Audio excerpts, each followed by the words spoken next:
Et là, maintenant, je vais vous expliquer pourquoi. Il y a quelques années de cela, j'étais parti en Inde, c'était pour des raisons familiales, donc j'étais pas en vacances, donc j'étais en mode très simple, j'étais même dans un quartier très pauvre, parce que j'attendais justement l'arrivée de la famille, c'était pour des soins médicaux. Et comme je suis arrivé 2 semaines en avance, donc j'ai passé 2 semaines en Inde, tout seul, hein, dans un quartier vraiment pauvre, très pauvre, et je me suis baladé et j'ai découvert, j'étais à Mumbai, donc c'est une ville très très très dense, et j'ai découvert un peu comment ils vivent, j'ai même compris pourquoi les Indiens sont si bien en Afrique, parce que je me disais, mais quand je voyais les Maléwa, les petits business, je me dis, mais en fait, c'est comme l'Afrique, sauf que c'est un autre peuple.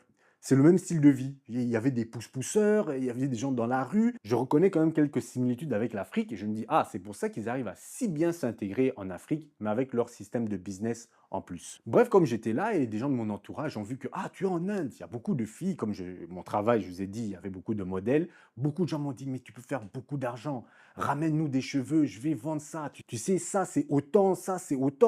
Je dis, waouh, vous dépensez autant pour vos cheveux. Je me dis, bon, il y a peut-être un coup à se faire, hein. Je vais mettre un peu mes idées de panafricain là sur le côté, hein. On va un peu se faire un peu d'argent, je vais aller checker. Je ne trouve pas. Je ne trouve pas de magasin qui vend des cheveux. Je ne fais que chercher. Je demande déjà que leur anglais là, c'est pas si simple, hein. On croit que tous les Indiens ils parlent anglais. Ah non, hein, je peux vous dire que c'est des personnes, ils aiment leur pays, ils aiment leur langue, ils aiment leur culture. C'est très difficile de trouver quelqu'un qui parle anglais. Et quand tu trouves quelqu'un qui parle anglais, l'accent est très difficile à comprendre. Donc j'essaye, je demande, personne ne sait rien à propos des cheveux. Je me dis, mais on est quand même en Inde. Quand je suis en Europe, quand je suis en Afrique, tout le monde parle de ces cheveux qui viennent de l'Inde. Alors pourquoi? Je cherche sur Internet, je trouve une entreprise qui vend.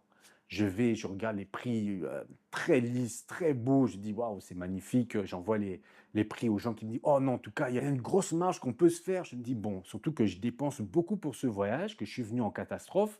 Récupérer un peu là, ce serait quand même pas mal. Et là, je croise un autre Indien qui m'explique enfin pourquoi je ne trouvais aucun magasin en Inde. Il m'a dit, nous les Indiens, on ne met pas ça. Et je dis, mais pourquoi vous ne mettez pas ça? Il a dit, non, on ne met pas ça. Tous les cheveux que tu vois là, c'est pour l'exportation. Donc, ceux que tu dois trouver, ce sont les usines qui font l'exportation. Je dis, ah, ok. Il m'a amené, j'ai vu.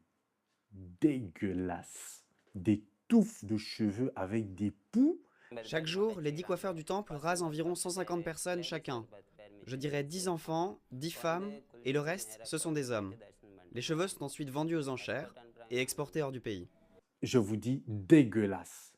Mais ils ont un procédé chimique lorsqu'ils mettent ça, ils mélangent les cheveux, après, pas, ça devient bien, tout ça, les poux partent et tout ça. Alors maintenant, je le demande, mais pourquoi vous mettez pas ça, les analyses? Non, mais pas ça. Il a dit, tu connais la provenance de ces cheveux? Il a dit, c'est mélangé. Il a dit, quand tu as de la chance, les cheveux viennent d'une famille qui est pauvre, ils ont laissé pousser leurs cheveux pour avoir de l'argent, ils coupent, et puis là, ils donnent leurs cheveux, ils vendent leurs cheveux. Il a dit, ça, c'est le meilleur des cas. Ensuite, les personnes qui sont mortes. Les personnes qui meurent, on coupe leurs cheveux, on les donne. Et ça, ce n'est même pas encore le plus grave. Vous savez, c'est quoi le plus grave? Et pourquoi les Indiens ne mettent pas ces cheveux dans leur tête?